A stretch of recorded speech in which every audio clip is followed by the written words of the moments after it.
Hey guys, welcome back to That Liminal Period. It's your girl, Chun-Li Shoddy. I hope you guys didn't click off of the video after that intro clip because today we have an important conversation that I want to have, and it's the importance of fathers and father figure in the household. It's pretty obvious in that intro clip that this young man was raised in a single parent household and most likely by a single mom.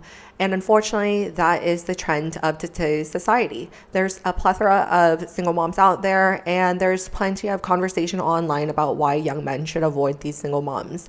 And again, I'm not advocating for them. I'm not encouraging men to go after single moms. But again, I think we're missing a part of the conversation in that the children of these single moms still need father figures. So anyways, without further ado, let's get into today's clip. What do you think the biggest thing that guys struggle with is? Fatherless child. Fatherless, parents, like not having a dad in their life. Like this, I'm being real. Right, like not having a father figure. No father figure. No father figure. And it's not even like no jokes, bro. My dad's in prison. somewhere in Florida. I don't even know. My dad's doing drugs. Like for real. And my dad's in prison. Like father figures are like.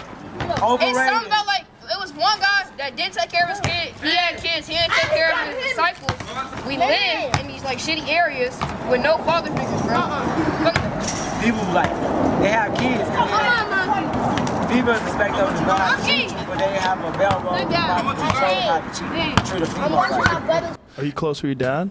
I had never met my dad. Wow. Single parent. You never met my dad. So, thanks for bringing that up. I don't know mine either. Mine's name is Joe Rogan. Shit, he's out there someplace. He's out there. Yeah, I've never met my dad. And then I thought, people, did you ever want to meet your dad? Did you ever? See, you know what's funny? My mom. I met him. I knew him until I was like 6. Oh, that's worse. I never knew. So I think that's when if you know them a little bit and then they're gone, that sucks.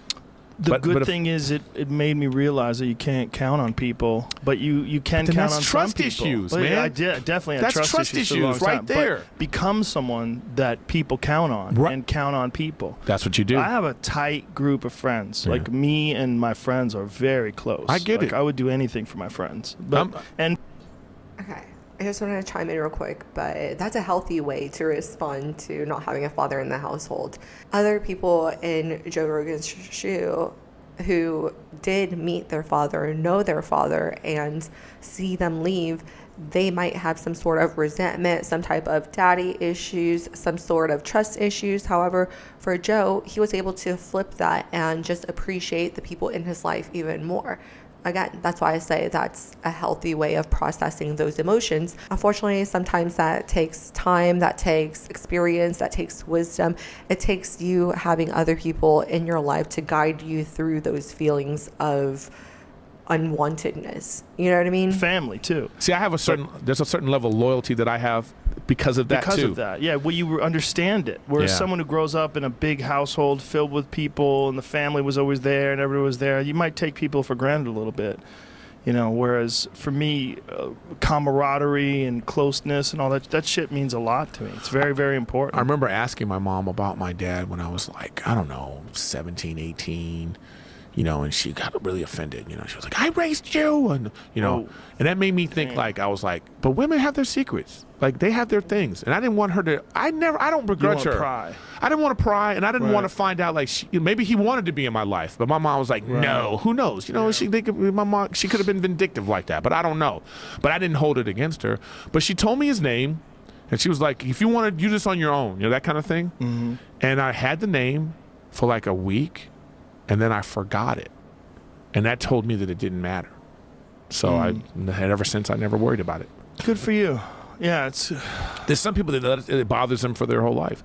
Tell you one thing will happen, though. When you have kids, your bond with your kids, I would assume that everyone's bond with their children is very tight because it's an unbelievable love connection that you have with children. It's true unconditional love. It's not just true unconditional. It's like they're a drug. Like they give you love to the point where, like, my daughter, my youngest, we were playing the other day in the pool, and there was a point in time we were just laughing about something together, just laughing, and I'm looking at her face and she's laughing, and I felt like I was on drugs.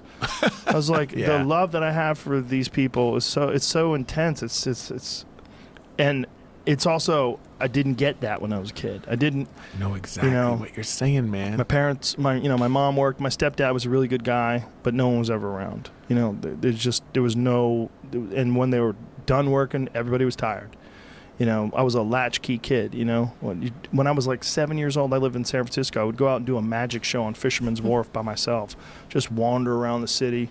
They would open the door, you just leave. 7. I can't imagine that. I spent a lot of time by myself too because my mom was working and she was by herself, trying to make it, to make sure that I had a good life. So I was just by myself, Eric, if you have kids with this young lady or another young lady, your connection with that kid it'll blow your fucking mind. It'll change who you are. I feel like that's what I've been lacking. That's why I've been more open to, thinking about these kinds of things. You seem like a dad. Yeah. Well, I just appreciate their awareness and just overall conversation, just being able to talk through and sympathize with each phase of life.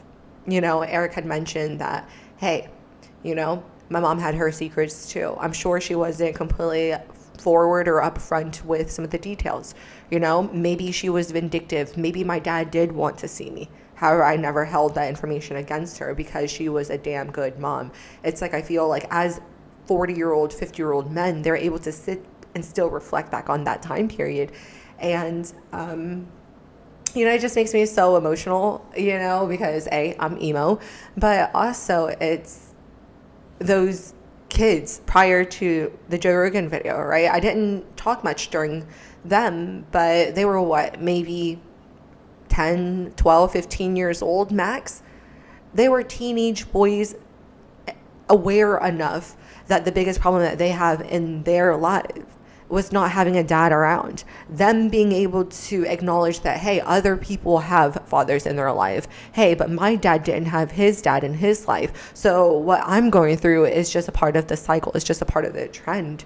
So it's like that sense of awareness is already present in such young kids. And now at 40 and 50 year old, these men are able to reflect back on the impact of having a father and not a father. And I'm sorry I'm going all over the place, but again, like I say, it's like sometimes I feel like the conversation has just been so focused on the lack of accountability on the moms or, avoiding stepmoms completely that we neglect the children involved. And yes, there are girls and daughters involved as well. But we understand that we have an epidemic of young men feeling hopeless, of them feeling lost, of them needing guidance. That's why we see them rushing to the manosphere and the red pill talking space. That's why you see so many of them there. And it's because they're looking for that guidance. You know what I mean? They're looking for a mentor. They're looking for a big brother, a dad, an uncle of some sort. I'm picturing you a dad right now. But my whole life I've been I've been that role for so many people in my life. Right. You were holding a baby and turning over drunks. I'm taking, man. I've been taking care of people like pancakes. I've been taking care of people my whole life, man. It's crazy. Upbringing, could they have done anything for you to not have pursued this career? Your parents? Yes. I don't blame it anybody. It's all mine. But my father was an alcoholic. Okay. And we lived in a nice white house on a pretty big farm, but he was drunk. And he loved us, and nothing wrong with him. He was just a gentleman. But my poor mother worked in a sewing factory and dug like crazy in the dirt and helped us make a living. And I think if he had put his arm around me and said, son, you're smart. Why don't you be this or that, or a lawyer or a doctor or whatever, I would have perked right up, because whatever he said, I like to do it. But he said, Roger's the best damn hog catcher in the county. Well, I was sure I was. I'd wrestle a bull down or ride a bucking horse. And, he laughed about that, and I liked it. So I just wondered, my daughter's a doctor, and I encouraged her, study a lesson. You go for something. You can do it. So I think. But he never beat you up. He never did anything. No It wasn't like he was abusive. He just drank. He was a wonderful human being. If I talked about him now, I'd cry. But you were seeking his approval. Meaning, if he told you to do something positive in your life, you would have done that. Oh yes, of course. I would have been. The power of a father, man. Yeah. The power of a father. Well, can you go a little bit more deeper on that? The power of a father on a son. Why is that role so important? What it is. It's inbred in us what our fathers and mothers think of us. It really is, particularly boys with their father. I mean, I can remember things that he did, and it just warmed my heart. When I was about 5 or 6 years old, I'd follow him, and we had 2 bird dogs, and he would shoot the quail with the double-barrel shotgun, and they'd point them, and as they'd fly, pow, pow, and the birds would feather would fall, and the dogs would get them and come here, and then I'd say, Daddy, can I shoot that gun, you know? And he says, do you really want to shoot this 12-gauge shotgun? I just little. Yeah, I want to shoot it. So he puts it over a stump, and he gets behind me real close and holds me, and he puts it up in my shoulder, and he pointed at that tree, and I pull that trigger, and the bark flies off of that pine tree. Man, I could have walked on the air. I was so big. You know, stuff like that. It just... You remember that vividly? Vividly. And he's, 70 years old, 80 years old? And the fact that he's able to recall this fond memory of when he was able to make his dad proud, the sensation, the feeling that he had, like you could see him blushing as he's telling this story. And out in the yard, and I'm throwing a butcher knife up at the leather-winged bats. I think I'm going to hit them because they'll dive towards you. They're blind, and they go away. And I see him coming down the road with his leather coat on and a double-barrel shotgun over, and his 2 big rabbits hanging in. I run all the way out and meet him. Can I carry one? And I have to hold it up like this, and the rabbit's hair. You know, you just remember things like that. And then for him being drunk, if he would have been carried on with that, what would I have been? I would have never went to prison, but it's certainly not his fault. It's mine. My brother didn't go to prison. My sisters didn't. Pat, this is something that you constantly are kind of bringing up. The role of the father, the role the role that you play with your kids, the important role that your father has played in your life. Yeah. Something that even when Roger over here is talking about his dad, this is something that interests you greatly. Like he said, he's going to get emotional about this. Even with Rick Macy, we talked about the role of a coach and the role of a parent and the role of a father. What is it about? I mean, other than the obvious of obviously your parents are important. Why is this something you keep bringing on, harping about? Yeah, I just think we're trying to fix. You're getting to the product late to fix it. I don't know how to describe that. Like we're trying to fix the product after it's already been broken for 18 years. Amen. Instead, let's work on the most important example and, face of what that product is looking up to and who is emotionally. Listen, I have a lot of influence. Okay, so I went to a wedding, with this one of our guys, George's wedding. And his dad and I, we've had a lot of good battles back and forth, a lot of them over the years. Dad was a man's man, just like he was a guy, Cuban guy, tough guy, confident, swagger, walks in, not afraid. I took him to Kentucky, and you would have thought he owned the Derby. That's how he was. And this was like 10 years ago when I took him to the Derby, and 11 years ago when I took him to the Derby. But he would be like, why are you making my son do this? You're making him drive from Palmdale to this, and we would get into it. I'm like, listen. I'm not trying to do anything bad to your son. I'm trying to help your son be a man and a leader. Let me do my part. Right? And son George is a quality guy. Very quality guy, right? Smart guy. Very successful. He runs a $30 million a year business with us right now. Does very well for himself. But he wanted to win for his dad, right? And his dad comes up to me to the wedding in November when he got married. He got married, I think, November 13 or something like that. I'm in LA. Beautiful wedding. Small wedding, but a beautiful wedding. And my dad goes, I got to talk to you, Pat. I got to talk to him. We go in the corner. He says, hey, listen to me. You need to know this. You need to hear from me because there's only one man that can tell you this. I said, what's that? He says, my son's had 2 fathers, me and you. We've raised this boy together. I got him in the first half. You got him in the second half. But it's you and I. And he's crying. I'm crying. My body's got chills all over I'm feeling it right now. But a boy wants to make his dad and his mom proud. Some of that shit breaks and I don't know. So yeah, to me, I would much rather train the trainers. I would much rather get the parents. I would much rather get the fathers than we get them at this point of the game. It's too late. Absolutely. It's too late. What are we going to do in here at this point? So we screwed the whole thing up way too late. The 4 things I tell my kids is lead, respect, improve, love. Yeah. And I don't know I don't know listen, everybody talks about it. It's not like, but it's not like the way you sell it. I don't think the power of love, man. That love is a very, very, challenging thing. Unfortunately, we had Paul Manafort here last week. I don't know if you know who Paul Manafort is. Paul Manafort went to jail. Trump, that whole situation as a lobbyist. Trump's campaign. Yeah, and I'm not a fan of lobbyists at all. And I told him I'm not a fan of lobbyists on what these guys do, right? It's a big business model. You make a lot of money. But then he said something. He says, what are you going to do? Okay, don't have lobbyists. The other side's going to have lobbyists. So don't go and have them. So now what are you going to do? And you're cornered. So, you know what? We're not going to use tanks, but they're going to use tanks. Okay, let's get a couple tanks, guys. You see what I'm saying? Sure. Hey, they're going to use rocket launchers. No, that's not our policy. No, we got to get rocket launchers. Guys, let's go buy some rocket launchers, right? So eventually, to go against an enemy that's doing that, you try to use love as much as possible, but some people are they're playing by different rules than you. So you as a human being are constantly conflicted to say, what should we use to handle this crisis? Okay. Should we handle it, just let it go and don't worry about it? Well, then if you let it go and the market gets a reputation of you just let things go, then they're going to come in like vultures, take advantage of you constantly. Then what do you do?